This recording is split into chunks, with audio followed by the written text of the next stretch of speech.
Buenas tardes, bienvenidos a una nueva edición de Marval Legal Pulse.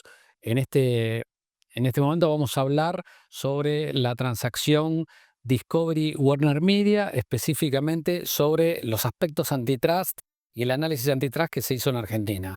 Soy Miguel del Pino, socio de Marval a cargo del área de antitrust, y me acompañan en esta ocasión Ignacio Mora, Senior Associate del Grupo Antitrust, y Franco Nigro, semi-senior del Grupo Antitrust.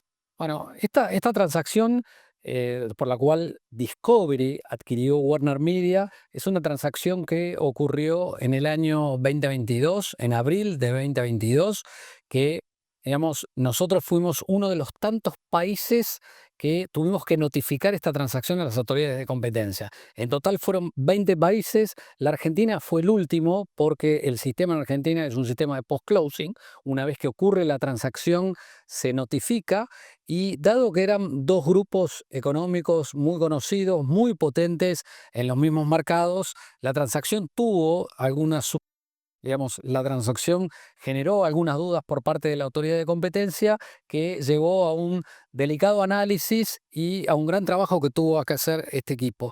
Con lo cual, sin más, le doy la palabra a Fran, así comentan los aspectos sustanciales de la transacción. Bueno, tal cual como comentabas, Mike, es una transacción que cerró en realidad el 8 de abril de 2022.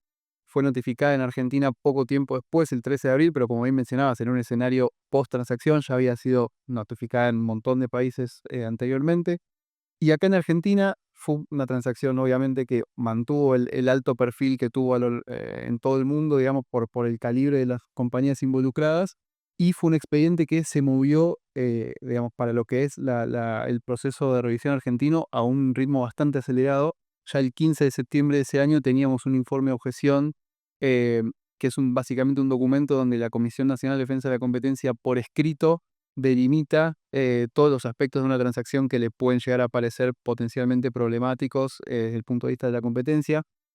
En este caso, básicamente, la comisión había identificado tres grandes puntos. Primero, preocupaciones de tipo horizontal, que es por las altas participaciones en el mercado combinadas que tenían las partes, en particular respecto del licenciamiento mayorista de canales de televisión paga en tres géneros específicos donde ambas compañías tenían una presencia muy fuerte en lo que es rating de sus canales, que es películas y series, el detenimiento de no ficción e infantiles.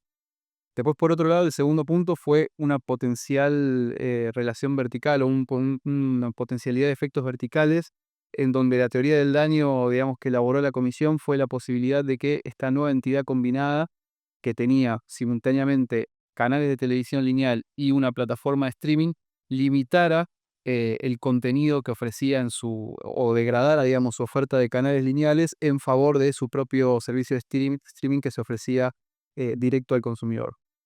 Y por último, analizó la posibilidad de efectos de conglomerado, lo que se conoce como efectos de cartera, en base a este nuevo portafolio más potente, más poderoso que generaba la entidad combinada, que combinaba, por un lado, prácticamente el 40% de las señales que se incluían en el abono básico de televisión lineal, más la posibilidad que venía del lado de Warner Media, la posibilidad de ofrecer el 50% del campeonato local de fútbol argentino, que es un contenido que la comisión considera como un must-have y que le daría a esta entidad combinada un poder de fuego, digamos, superior al momento de negociar con cableoperadores el licenciamiento de sus canales.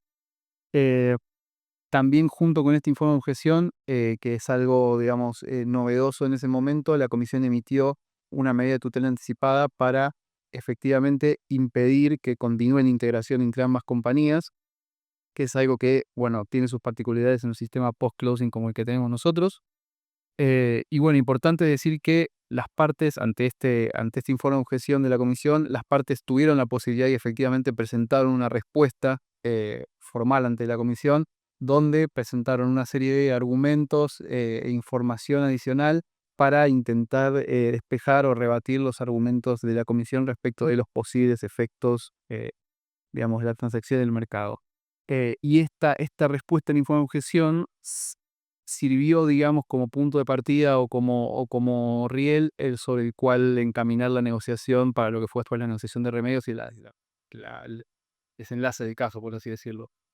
Pasando un poco a la negociación de remedios, Fran trajo a colación una cosa muy importante, y es que Warner Media en la Argentina era dueña del 50% de los derechos de televisación del fútbol de Primera Nacional. Con lo cual, digamos, era una compañía muy potente y que atraía muchos televidentes. Nacho, ¿tuvo vinculación eso con el negocio, con la negociación de los remedios? Totalmente. De manera general, lo que dice la Ley de Defensa de la Competencia es que el informe de objeción implica tres cosas. En primer lugar, ya sabes de antemano que la transacción la CNC tiene reparos y que seguramente va a derivar en alguna suerte de remedios. Ya desde un punto de vista de manejo de expectativas, es importante saberlo y poder transmitirlo al cliente. Segundo lugar, como decía Fran, es una hoja de ruta donde vos sabés básicamente, digamos, de una transacción que puede tener un montón de mercados involucrados, ya sabés dónde la CNDC puso el ojo y dónde se debería limitar el análisis y la negociación de remedios. Y por último, implica, digamos, el disparador de lo que es la negociación de remedios. Siendo la pregunta que decía Miguel, si el fútbol de las tres teorías del daño que adelantó Fran, la más importante o donde, digamos, el fútbol tenía más relevancia era el remedio relativo a efectos de cartera o de conglomerado. ¿Qué implica esto? Que las partes combinadas ahora van a tener una posición mucho más fuerte y robusta en relación a los cables operadores para poder negociar que si estuvieran individualmente negociando cada una de ellas. Entonces, esta suerte de cartera de productos o servicios se ve reforzada en dos grupos tan importantes como estos y es mucho más gravoso cuando estamos en presencia de un contenido más hard, que es el fútbol. Entonces, el fútbol fue definido por la CNC como un contenido que los cable operadores no pueden no tener. Entonces, nosotros teniendo una cartera súper diversificada y atractiva de señales sumado al fútbol, que es un contenido más hard, nos deja en una posición de negociación muy, muy positivo versus el cable operador. Eh, lo que dice la ley es, a nivel general, que el informe de objeción dispara la negociación de remedios, pero no hay ninguna suerte de lineamiento ni ningún tipo de regulación sobre cuáles son los plazos o qué pasa primero o qué pasa segundo, con lo cual es caso a caso. Y nosotros vimos que, digamos, hay casos donde a la audiencia especial, que es el primer hito procesal post informe de objeción, las partes se pueden presentar con algún remedio preacordado con la comisión o es la primera oportunidad en la que se juntan con la comisión para hablar de los remedios o directamente ahí no se habla nada porque las partes siguen defendiendo su postura durante el proceso, digamos, todo lo que pensaban sobre mercados afectados, etc. Con lo cual es caso a caso. En nuestro caso, particularmente, la negociación fue compleja no solo por la transacción que generaba, digamos, teorías del daño desde el punto de vista horizontal, vertical y de conglomerado, sino también porque empezó con una administración y siguió con otra. Esto empezó con la administración anterior, hubo un cambio de administración y tuvimos que sentarnos a negociar con la nueva administración. Y esto es bastante complejo porque cada una tenía sus propios, su opinión sobre la transacción, que era distinta, digamos. Entonces, eso le dio una complejidad. ¿Qué pasó? En este plazo de 2 años que estuvimos negociando remedios con la autoridad, tuvimos varias reuniones, audiencias, seguimos contestando vistas porque el proceso seguía y presentamos argumentos para que al menos algunas de las teorías del daño que habían sido identificadas por la autoridad no deriven en un remedio. Y esto fue así que, por ejemplo, la teoría del daño vertical que decía que la comisión entendía que podría llegar a haber alguna suerte de incentivo por parte de la entidad combinada de desviar contenido, sacarlo, digamos, del mundo lineal y de los cables operadores para llevarlo a sus propias plataformas propietarias, la CNDC, después de un ida y vuelta con nosotros y argumentos, entendió que no había realmente un incentivo en la práctica porque uno de los argumentos que cita es que Warner Media dependía básicamente del revenue generado por los cable operadores, con lo cual no había sentido en la práctica para hacer esa desviación. Era antieconómico. Otro de los argumentos que sirvió para limitar aún más los remedios fue que en la teoría del daño horizontal, o sea, en los mercados donde había donde se generaba una relación horizontal entre las señales de Discovery y de Warner, que es entretenimiento de no ficción, y en películas y series. Ahí lo que nosotros pudimos demostrarle a la comisión, y la comisión quedó en este sentido en línea con nosotros, es que el incremento que se daba como consecuencia de la transacción en esos segmentos era muy menor. ¿Por qué? Porque en películas y series, si bien Warner era un jugador importante pre-transacción, Discovery no lo era. Y por el otro lado, en entretenimiento de no ficción, si bien Discovery era un jugador importante, Warner no lo era.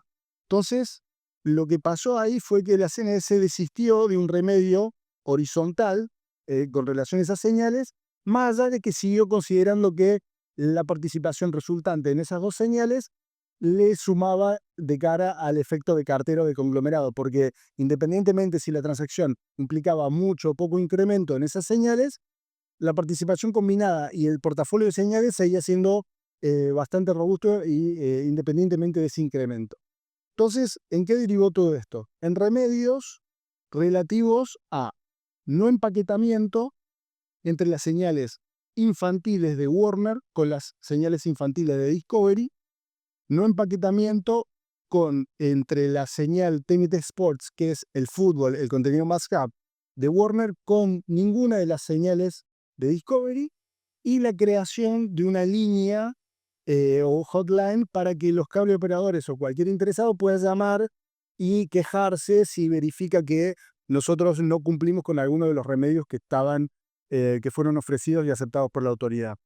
Con lo cual, y otra cosa importante tal vez para tener en cuenta es que el tiempo de los remedios, originalmente la CNS estaba imponiendo remedios por 5 años, desde el momento que se determinan los remedios que se acuerdan, pero en nuestro caso logramos probar que, como teníamos la medida cautelar, como decía Fran, ya estábamos cumpliendo desde casi el primer momento del cierre con la no integración de las partes, con lo cual lo que logramos hacer es que la CNS determine que el plazo de cumplimiento de los remedios son 5 años, pero a partir del cierre de la operación, o sea, desde abril del 2022. Esto es súper importante. Sí, con lo cual quedaron efectivos hasta 2027. Exacto. Y por 3 años. O sea, efectivo de cumplimiento serían 3 años. Sí, exactamente. Bueno, muchas gracias Nacho, Fran. Ha sido un placer esta nueva edición de Marval Legal Pulse. Como comentario final, esta es una transacción que se notificó y cerró en abril del 2022. Fue aprobada con condiciones, sujeta a remedios, en junio del 2025, con lo cual en total fue un plazo de 3 años que duró el análisis y la negociación de remedios. Si bien es un plazo extendido, esperamos que con el nuevo sistema, que estaría próximamente por imponerse en Argentina, que es el control previo de concentraciones económicas, este tipo de transacciones tarde menos tiempo de análisis. Muchas gracias, hasta luego.